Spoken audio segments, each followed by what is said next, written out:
Say, you wouldn't happen to have a beer lying around by any chance, would you? I think we do. Just a sec. Thanks.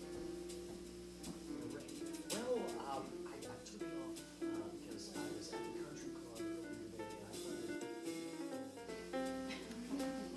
What are you doing? I'm getting a drink.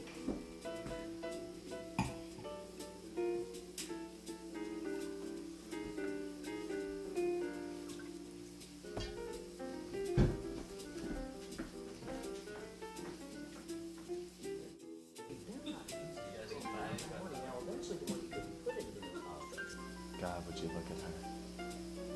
It's amazing to think, especially under these circumstances, that the world can seem so perfect.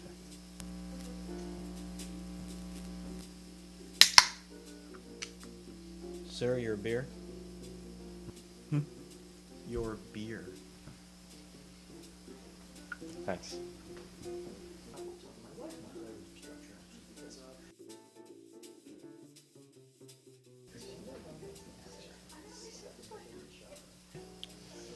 You should know that, despite my Catholic upbringing, I still view the world in a very introspective way, and not in that quasi-hippie, vassar, educated, clove-smoking, we're all interconnected type thing. I knew what the Buddha was really about. All that talk of impermanence and suffering. But of course, it's only being realistic. No, the Buddha would view this attraction as a product of desire, destructive motility between myself and enlightenment. If this is that great, I can't wait to see what enlightenment would look like. Oh my God. Her eyes are like piercing stilettos of sensuality. She's killing me. You see, killing. Even in our most lustful verbs we find death. God, she's a knockout.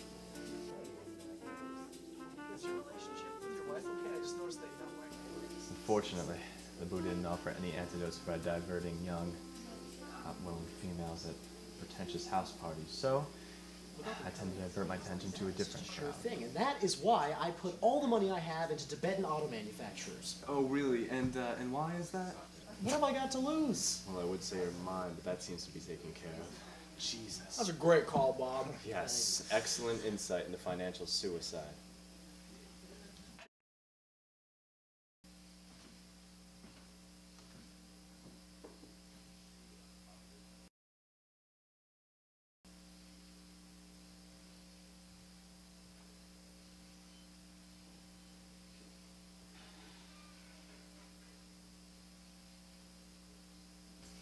Well, only if you insist.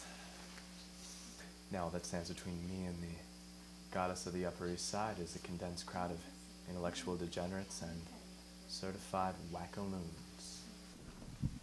Don't worry, sometimes things are almost as good as they seem. You're not looking for a relationship. What are you gonna lose? You don't have unhealthy urges towards complicated women, despite what your analyst says.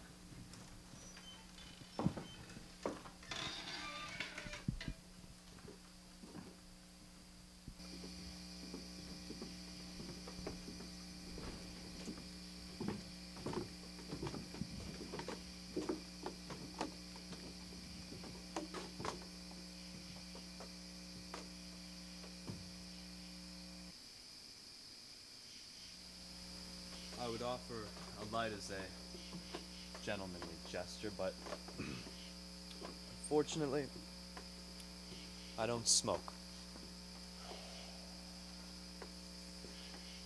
Beautiful night, isn't it? As Scott Fitzgerald once said, in a real dark night of the soul, it's always 3 o'clock in the morning. My point is, though we may be young at heart, eventually the tides of death overtake us and we, die, you know? So, I think it's best, according to Fitzgerald, if we not deny our passionate urges, but accept them, embrace them. So I think you're incredibly beautiful and was wondering, quite frankly, if you wanted to share your insight into the matter. Don't be too hard on yourself.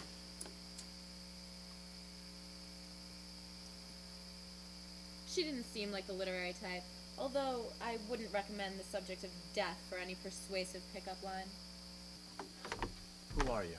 Who am I? Boy, you asked the big questions right out the gate. No, I mean Zelda. Zelda. Is that your real name, or did you just hear? It's my real name. How much of that did you hear anyway? I heard more of it than she did. Great. That's just wonderful. Oh, there's no reason to be embarrassed. I found it incredibly romantic. Listen, I'm really tired. I'd appreciate it if you didn't What's mock your name? my name. Why do you want to know my name? Abe. Abe as short for Abraham? Yes, of course. Now, would you please? It's a biblical name. Yes, of course it's a biblical name. Are Now, you religious?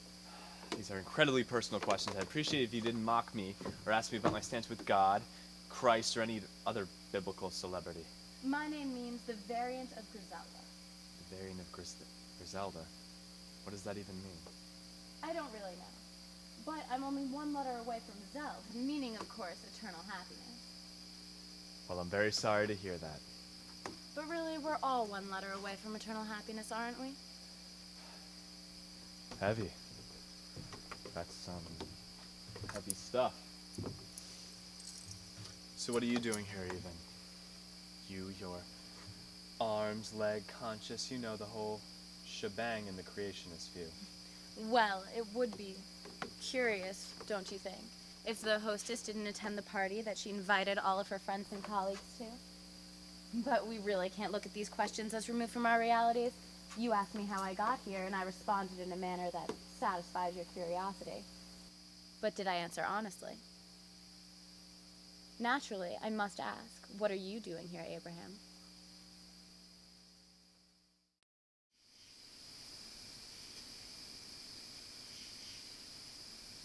What do you think? What do I think about what? Just about...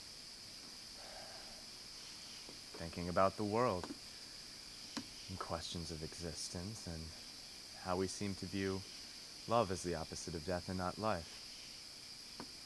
Death isn't a good thing, you know. Even when eternal life is promised, we still spend our time awaiting the judgment of a total stranger. It's like the stress of a blind date.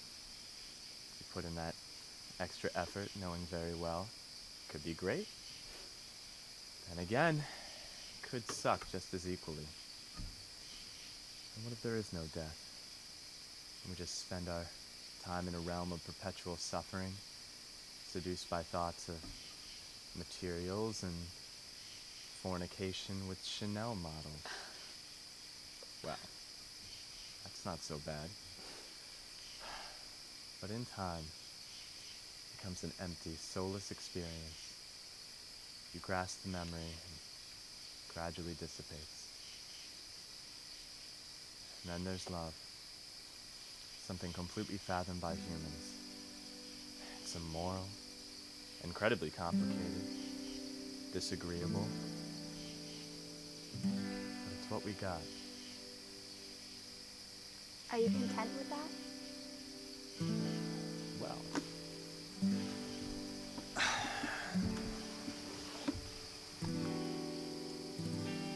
I've got an eternity to think about it, to meditate, to dwell.